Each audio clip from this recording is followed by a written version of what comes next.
Most real estate agents didn't get into this business for money. They got into it for freedom. And yet, most are more busier, trapped, and stuck than ever. So the real question is, why are so many successful agents still exhausted? In this masterclass, we're breaking down the ultimate guide to freedom for realtors. 5 levels you must overcome if you want 2026 to feel different. Not more hours, not more hustle, more freedom. In your own time, in your own energy, for your own business. And this isn't a theory. These levels come directly from our live masterclass with Erin Bradley, someone who built her success, went bankrupt, and rebuilt her business around, you can guess it, freedom. If you stay until the end, you realize why so many agents never even reach level 3, and why even skipping one level can keep you stuck in the same cycle. Think of it as a game. You don't beat the boss by skipping the early stages. You level up, one decision at a time. And that's exactly what we're going to do on this masterclass. Most agents think their real problem is strategy, coming up with complex master plans and tactics. But Erin doesn't agree with this. She says this focus is missing a very important core issue. But the real problem is running a business out of a constant state of exhaustion and burnout. That light within us that truly is the magnet, and that is the brand too. It is why people work with you. It's how you make them feel, and it's what they remember about you, is your energy. And so when we try to take a vacation, we turn on vacation energy, and it's like a lighthouse in the storm. The ships come to port, seemingly out of the blue. And so what we want to do here today is practice curating vacation energy on a daily basis. So we first can evaluate where are we on the energetic and emotional spectrum before we give ourselves away to the external world. And then what kind of tools can we utilize to ensure that we are basically tuning the instrument, that is the energy within us, the light within us, so that it's on full blast. So if energy is the starting point, here's the truth that most agents skip. You can't create freedom if you don't actually know what it means to you. And freedom can be mostly inherited, You do more transactions, you do more volume, you get more hats, you drink more cocktails. Now, if those goals are consciously chosen for you, they quite feel like obligations. And don't tell me what to do. Obligations drain energy way faster than hard work could ever do.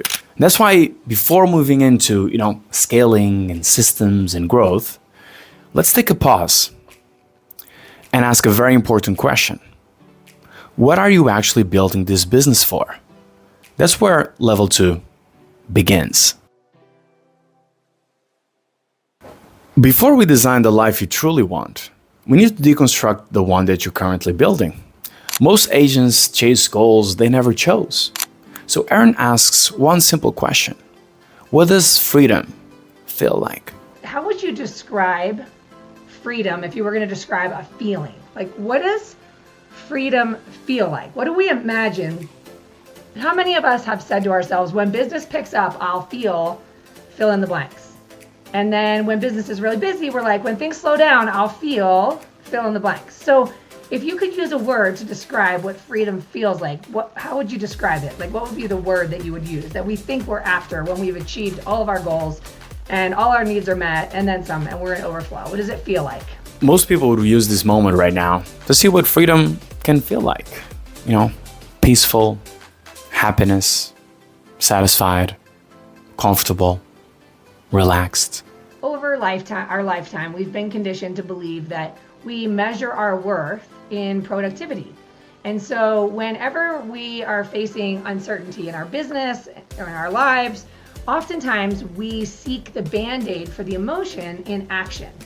And the problem that I've seen in recent years specifically, especially in the real estate space, is that as the market created some external challenges, it really became more important than ever that we learn how to manage ourselves and that we don't look outside of ourselves for the solution or the antidote to misalignment. And that when we do this, we can actually find a way to come home to a life and a business that feels aligned with who we are today and where we're going, instead of just doing what we've always done, because we've been programmed and trained by the sales trainers to do the things, to get the leads, to get the deals, to get the money, to pay our bills, and to feel free, right? Which is ultimately what we're after. Here's where things start to get a little bit uncomfortable, but in a good way. Once you define freedom as something peaceful, presence, satisfaction, you start realizing something. You realize that most of the tactics that you've been taught, I've been taught, they're designed to override those feelings, not create them. It's like we're machines, hustle harder, push harder, execute, execute, execute, trust those numbers. When your actions are powered by stress, urgency, fear, you might still hit your goals, okay? You might still hit your quota. But the presence of freedom might be even further away than it was when you started. And that's where Erin found a pattern that changed everything. The moment her business grew the most. And that's us going and stepping up to level 3. Here's where everything flips. Erin found something strange. Business often shows up when you stop chasing it. It feels really good to really remember that I can access feelings of grateful, blessed, satisfied anytime I want. And if it's not the energy that I'm embodying, then I'm not going to jump into action. And I know that sounds crazy because we're in such a distracted world, but inspired action comes from the feelings that we imagine and the having of the external achievement. So many of us, we achieve the goal and then the goalpost moves. We achieve the goal and the goalpost moves, right? So we're in this constant state of not enoughness, not there yet. When I get there, I can fill in the blanks. When in reality, we have access to those feelings now. And from this kind of energy, I always receive ideas, and when I act on those ideas, opportunities find me that I couldn't have possibly scripted. And so there is a difference between inspired action from this energy and forced action. It's the difference between chasing and attracting, okay? And they're two different frequencies to the same destination. And we all have a pattern of behaving that feels like chasing because our fear is in charge and we need to hurry up and get going and we've got to get through it. There's not enough hours in the day and blah, blah, blah, blah, blah, right? And we're exhausted. And it never really feels what we thought we were after in the beginning, okay? So we access the feeling first, then we receive the impulses, the guidance, the clarity, and from there, we start to move mountains. And it's unbelievable the type of exponential growth that is really available to us. The possibilities are actually infinite, and the brain gets bogged down in probability, but the heart lives in possibility. All right, so let's move on. At this point, a lot of agents stop.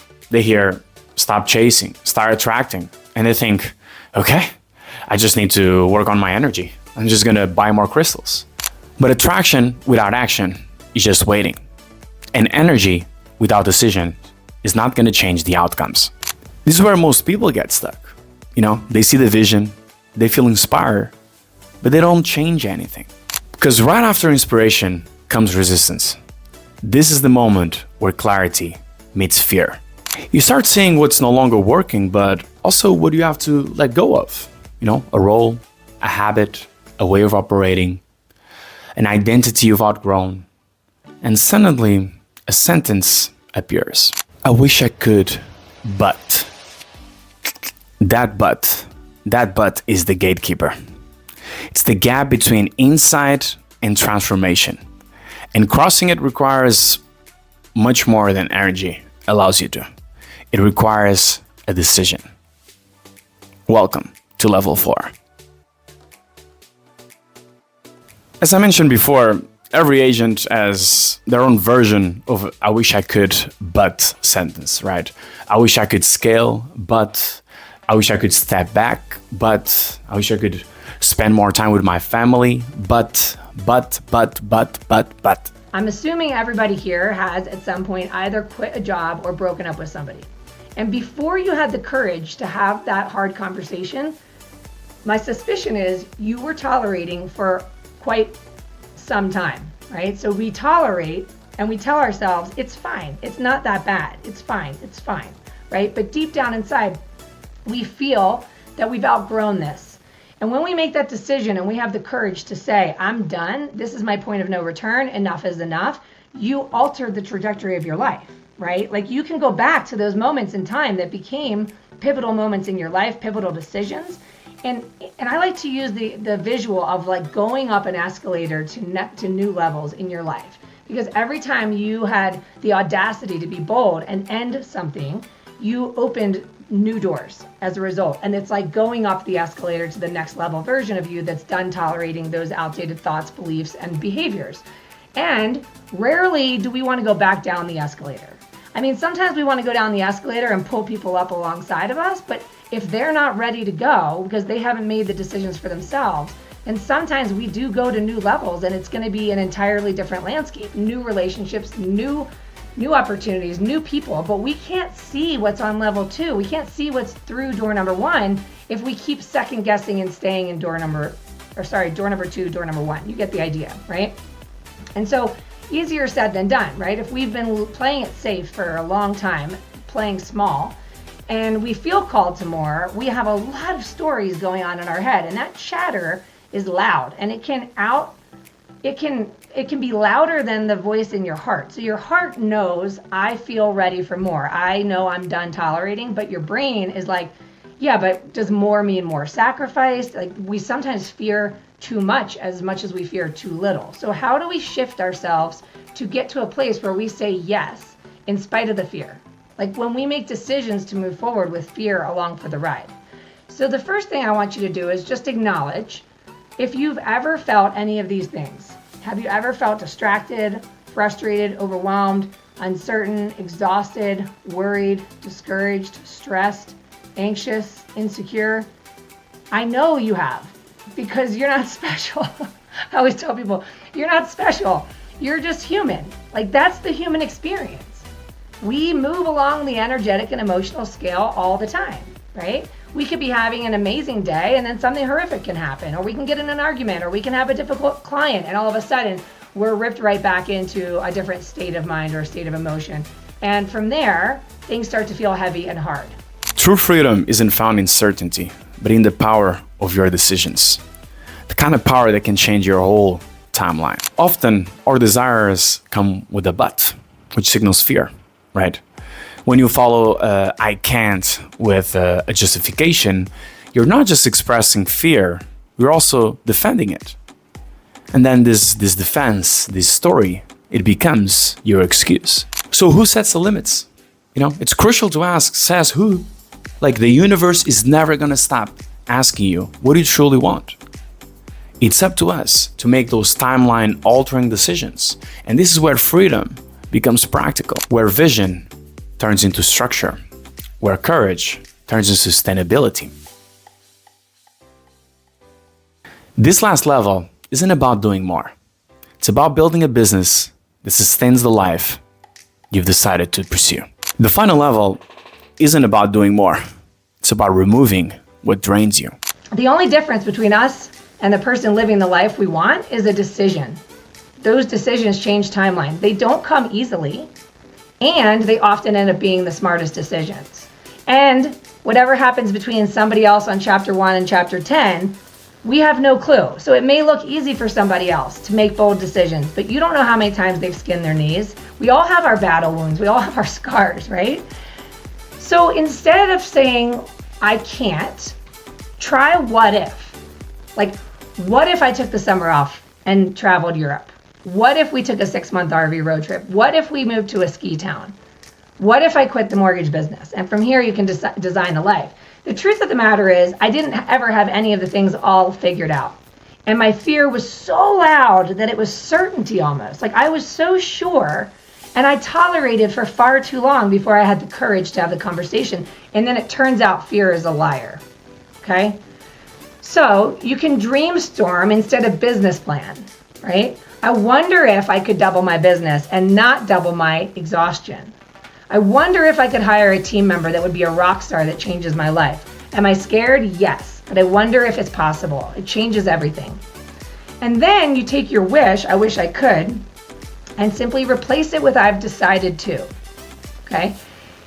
You can usually feel something in your body energetically when you move from I wish I could, which is followed with but, to I've decided to, and it either feels expansive, meaning it's true for you, or it feels contracting, meaning there's something maybe out of alignment there. Because oftentimes we make decisions, even when it comes to our goals, from a place of fear, from a place of what others think we should do, or what we think we should do based on what we think is realistic. Think is clouded by fear, because that's what the brain does. So when you daydream about it, you can just write it out. It's December 31st, 2026, and I'm celebrating, and see what pours out of your heart, because it's really crazy what happens when you write it down. Like, really crazy. I have too many stories for the limited amount of time we have here about how fast things became reality when I let a ridiculous wish be written down on a piece of paper with a question mark. Freedom isn't quitting real estate. It's building it so it doesn't consume you. I always encourage you to find the room where the people are that remind you of your future. Get in the room and stay in the room, because the magic happens when we borrow the belief we see in others before our own beliefs have changed, right? So I asked you, what do you believe? Well, your beliefs are clouded by your fears, because it's really just thoughts on repeat. And when you hang around others that are taking those chances, your own confidence starts to expand by osmosis, and you can borrow the belief they see in you, which is where other people have confidence in you before you can see it in yourself. These 5 levels aren't motivational. They're sequential. You can't skip energy. You can't fake clarity. You can't attract without alignment. And you can't sustain freedom without structure. Most agents never feel free. Not because they're not capable, they're just playing the game out of order. When you go through these 5 levels intentionally, something shifts. Your business stops demanding everything from you. Your confidence steadies. Your decisions get cleaner, and 2026 doesn't just feel different. It's different. Now, there's one final piece agents overlook: being found. If Erin taught us today how to build a business that fulfills your life, Rudy teaches how to get business without any chasing, any cold outreach, or any paid ads. So check out our other masterclass where Rudy Davies breaks down AEO, Answer Engine Optimization, how modern buyers are actually looking for homes and agents right now, and how AI, voice search, and Google are actually picking the one that shows up, and how you can be that one. So if you found a way to build a business that sustains your lifestyle, this is the next step to make sure that the right client is coming to you.